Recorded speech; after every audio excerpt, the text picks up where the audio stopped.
This is going to take between 30 to 40 minutes. I'm pretty sure that is the amount of content that I have planned for you today. So welcome to the Preneur bootcamp. I am so excited that you're here. We have nearly 300 people tuning in live. So welcome.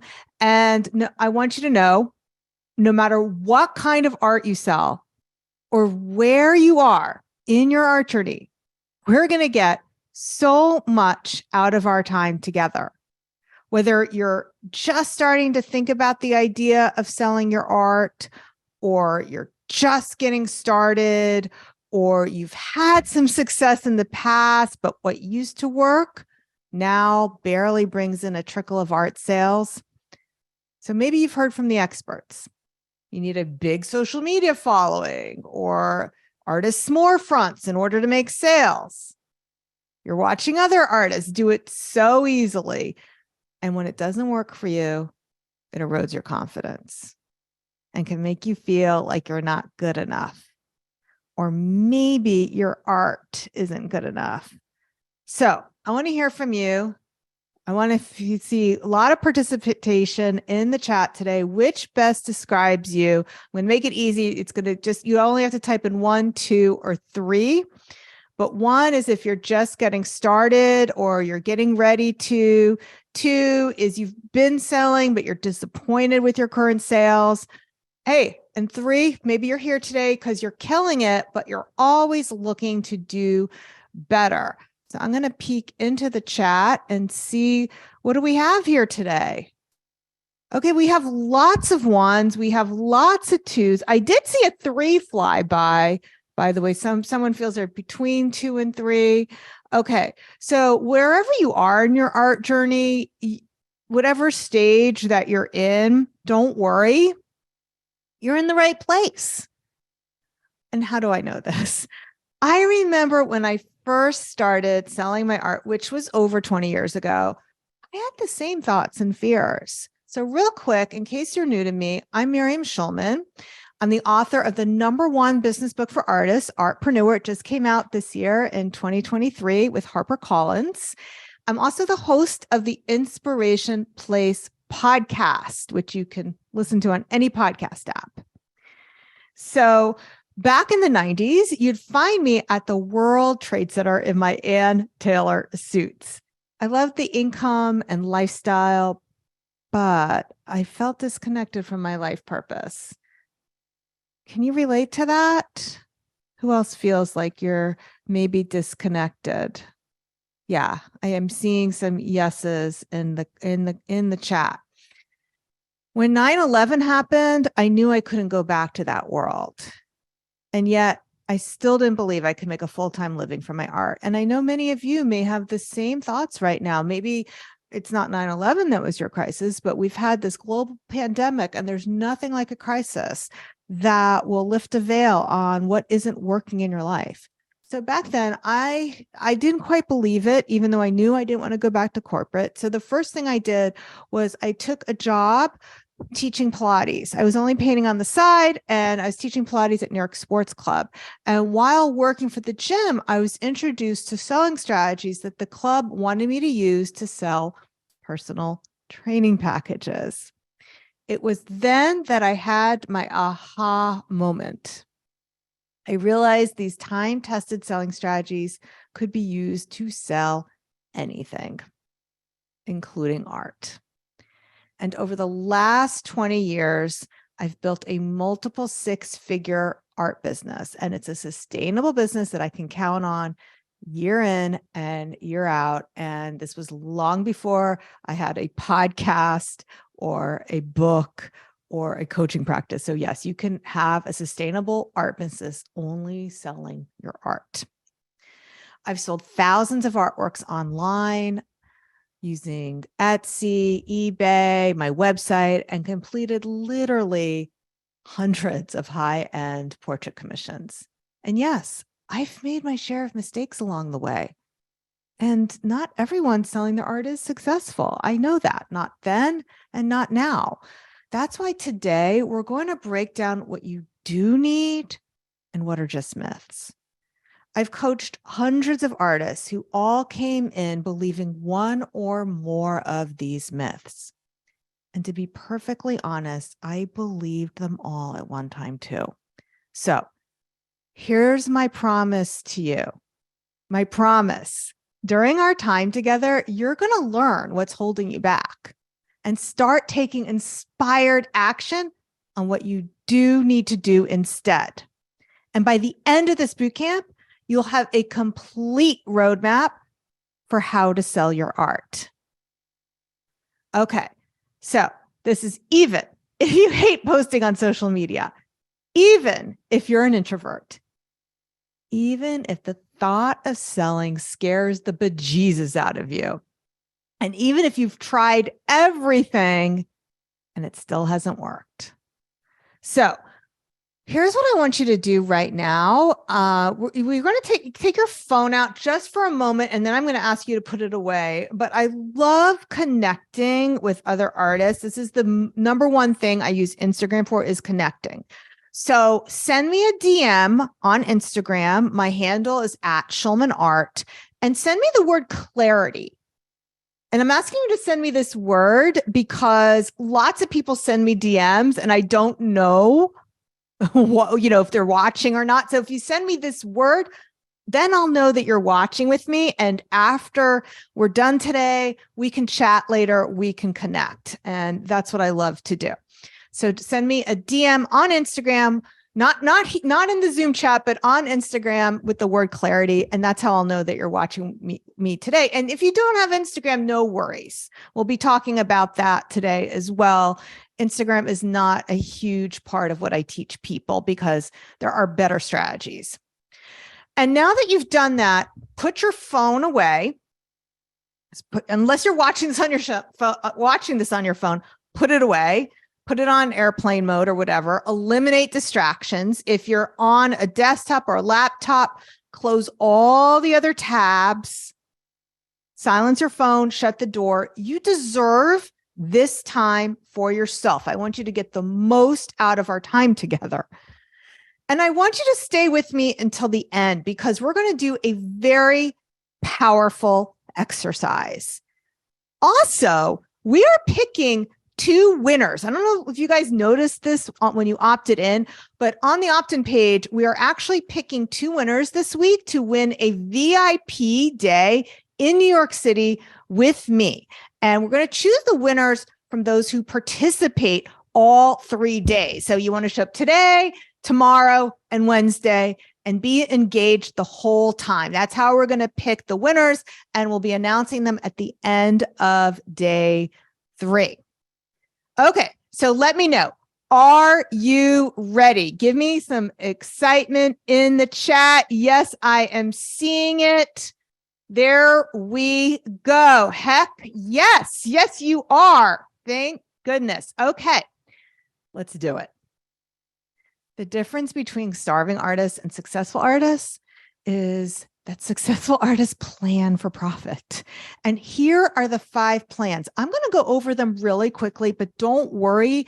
I'll be going over them much more slowly tomorrow in great detail, but I want you to get this overview. So the 5 foundations are your production plan, your prospecting plan, your pricing plan, your promotion plan, and your productivity plan. Those are the 5 foundations. And by the way, these are the 5 plans that make up every successful business, not just art businesses, every successful business. If you're struggling, it's because you have a problem with one of those areas. So we're going to cover the 5-part passion to profit framework in more detail on day 2, which is tomorrow. So I've got you covered. But before we get to that, we have to get to the root of the problem. All the things that you might be doing to sabotage yourself. So here are the 5 most common problems that keep artists starving. And if you see yourself in any of them, be vulnerable and share. You're not alone. They plague everybody. So let's start with problem number 1. Spending too much time on low profit art. Artists who have this problem think the problem is not enough traffic or customers. But the real problem is they're trying to sell things cheap at a volume. So, how do you know if you have this problem? Pay attention. Well, is most of your art under $500? Or worse, under $100? Or even under $50? You think you have a prospecting problem, meaning you think that if you just had a bigger audience, that would solve your problem. But really, you have a production problem because you're selling low profit art. So that's why I want you to meet Artist Incubator client Dawn Trimble. She came to work with me in 2020. She had just been laid off from her job. And here is her journey. In 3 months, she more than doubled her prices. She increased her email list by 4 times. And in 1 month, October 2020, she made $5,000 in sales, not using paid advertising and using her email list in just 1 month. And this was selling originals. And then she did it again in February 2021. She sold $8,300 in original paintings just through her email list. So what made the difference for Dawn? Well, first of all, she stopped selling art for $50 and she started selling art for $1,400. She started believing in the value of herself and her art. And she understood that there were collectors out there willing to pay a premium for her art. They were waiting for her to believe in herself.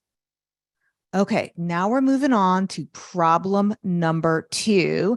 And like I said, if you saw yourself in problem number 1, put that in the chat. We want to hear from you as much as possible. Yeah. Okay, problem number 2. Being afraid to charge higher prices for whatever the reason. Now, sometimes you don't recognize this problem. We're going to talk about this. Artists with this problem, they think that low-priced art is easier to sell. This is not true. The truth is that high-end art collectors will think something is wrong with the art if it's underpriced. So here's the myth. The myth is cheaper is easier to sell. The fact, price isn't always the deciding factor, and conversion rates can be high with high-end art. So I know there's some of you with a lot of doubt in your mind. I'm going to give you some metaphors to help bring this lesson home. Here's an example. If I were to offer you a Rolex for $49.50, who would buy that? Anyone here? Jen says no. Nope. Somebody said absolutely, but most people would say no way. In fact, even if I offered it to you for $400, there are a lot of people who would doubt that it was real, because most Rolex watches, if you go looking for them, they're at least $5,000. So it would actually be easier to sell a Rolex for $4,000 than it would for $400 or $49.50. Okay, but a lot of us don't buy Rolexes. So let's talk about other examples. Where in life are you less price sensitive? For example, would you hire the cheapest babysitter?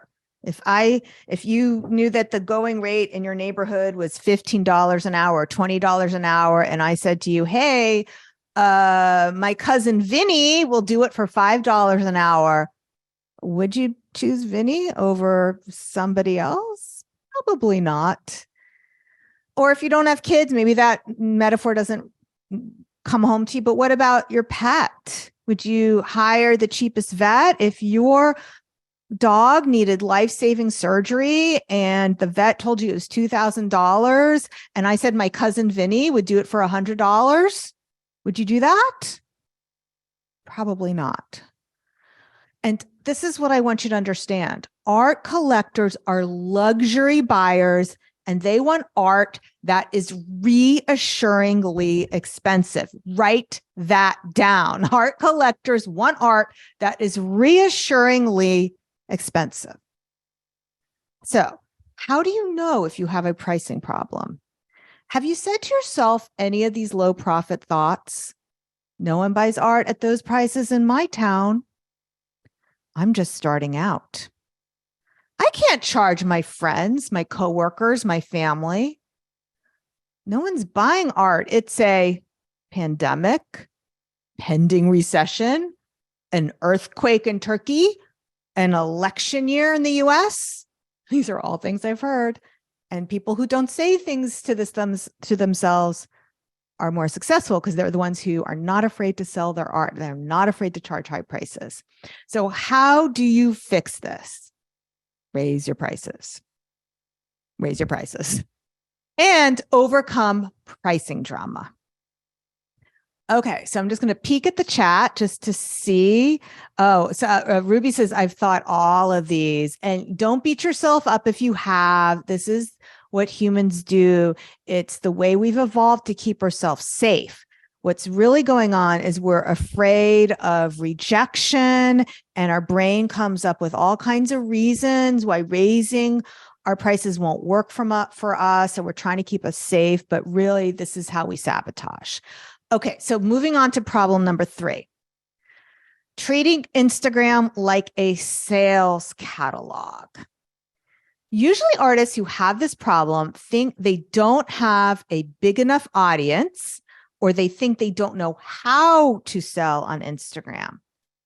So how do you know if you have this problem? Your Instagram is very salesy and not social. You get very few comments on your post, or the comments you do get are from people looking to buy it as an NFT, or they say, DM me to promote it on my channel. Who's gotten those comments? Gotten those comments? Yeah, like the only comments you get are from the scammers. Maybe you think you just need more followers to get this to work. Or maybe you're still making less than 50,000 per year, even if you have a lot of followers. And I've talked to several artists who have more than 100,000 followers who are not focusing on email marketing, and they're not making the money they did 5 years ago because they're trying to depend on Instagram as a strategy. It doesn't work. And I'm going to prove to you why. I have numbers to show you why. But first, how else do you know if you have this problem? You don't have an email list. Maybe you don't even know what I'm talking about when I say email list. Or you do have an email list, but it's less than 500 subscribers. Or this is very common. You have an email list, but you're not using it. So here's the myth. You believe the problem is not a big enough audience. Fact, the better you are at connecting, the fewer people you need. Instagram is for connection. That's why I asked you to send me that, DM me that word clarity at the beginning of this talk so I can connect with you. So let me share some stats on Instagram. The average engagement rate on Instagram is a measly 0.6%. The average engagement rate for an influencer, you know, those people who want to teach you how to get better engagement rates, their engagement rates are only 1.2%. And let me explain to you what this actually means. All right, but first, what's the fix? The fix is to move prospects from Instagram to your email list. But let me show you, why? Why is that important? The average open rate on email is 24%. 24% as compared to 0.6%. That means if you have 100 people on your email list, 24 people on average will open it and see what it is that you're sharing. Compare that to Instagram. If you have 1,000 followers, only 6 will engage with it. Now, I've gotten some questions about this on social media. Some people say, oh, I have 300 followers and more than 6 people engage with it. When you first start out, your engagement rate will be a little bit higher than average. And that is because it's mostly your friends and family. But I want to ask you, those of you who have more than 6 people liking and commenting, what are those comments? If you've been on Instagram for a while, are they meaningful comments, or are they DM me because I want to buy your art as an NFT? And as you stay on Instagram longer and grow your following, the engagement rate is going to move towards average. So let's compare this again to email. On email, you only need 100 subscribers to have 24 people engage with your art. But you would need 4,000 people on Instagram for 24 people to engage with you. So let's compare that side by side. Instagram, 4,000 followers. Email, 100 subscribers. Instagram, 24 people engaged. Email, 24 people engaged. The numbers don't lie.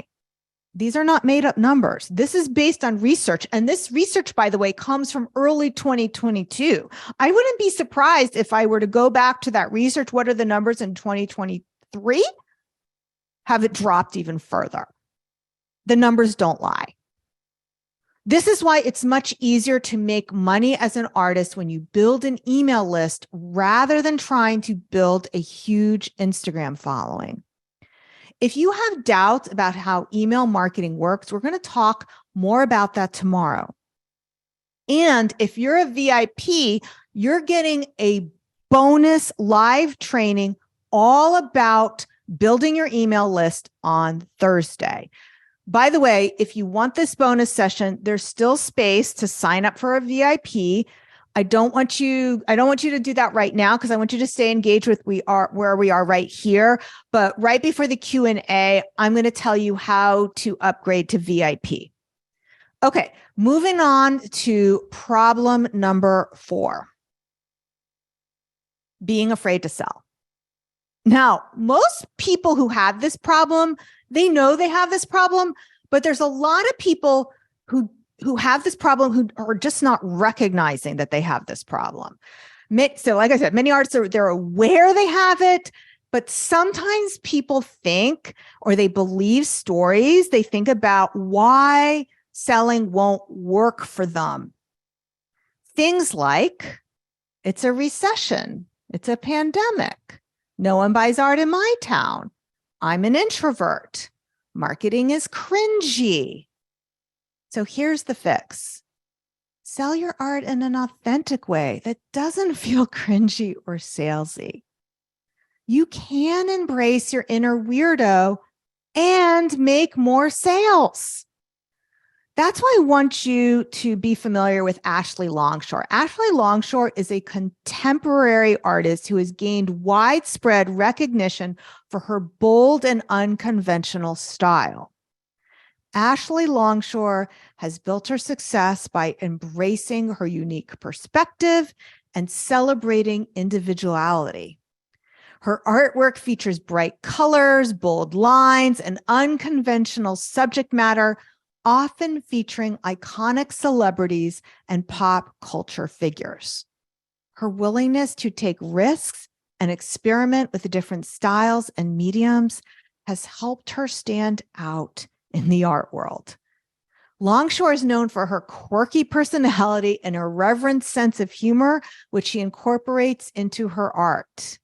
She is unapologetic about her unconventional approach to life and art and encourages others to embrace their own quirks and differences. She serves as a powerful role model for anyone who feels like they don't fit in, and shows that it's possible to achieve success on your own terms. Okay. And by the way, if your art isn't bright and wild and colorful like Ashley, that doesn't mean you can't succeed. That's not what we're talking about. We're talking about embracing whatever makes you special, whatever you are. It's not about being You're not boring as long as you're not people pleasing. So you can be as weird and wild as you want, or as quiet as you want, and still succeed. All right, now we're moving in to problem number 5. And that is indulging in overwhelm. This is a productivity problem. Artists who have this problem, they think they don't have enough time. The fix: focus only on what's important and eliminate what doesn't work. And we've already identified some major things that I know artists are spending a lot of time on, like Instagram Reels.